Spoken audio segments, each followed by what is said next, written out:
Can you talk to me a little bit more about M&A science for people that wouldn't know what that is? Because I feel a kinship here where we are all about, there's just an enormous gap in the knowledge about what M&A is, all the different parts.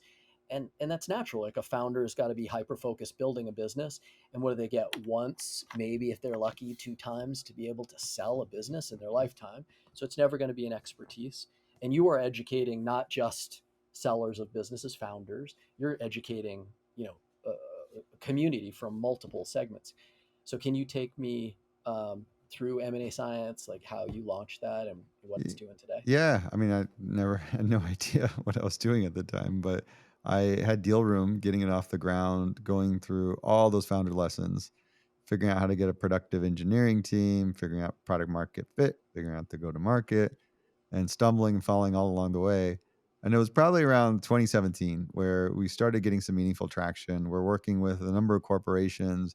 And the one thing I was maybe boggled with was that every time we worked with a new company, I couldn't pick up all the stuff that we did for the previous company and repurpose it. It was you had to relearn how they thought about M&A. I'm like, Mm, why is there any two companies that think about M&A the same way? They had a different approach, different model, everything.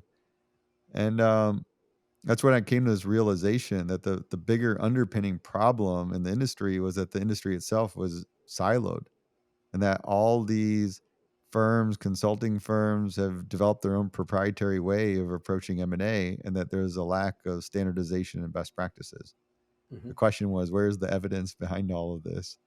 Uh, Around that time, a good friend of mine, Andy, who is a marketing leader, suggested to do a podcast. He just, hey man, you should do a podcast. And my response, I remember, was like, what the hell's a podcast?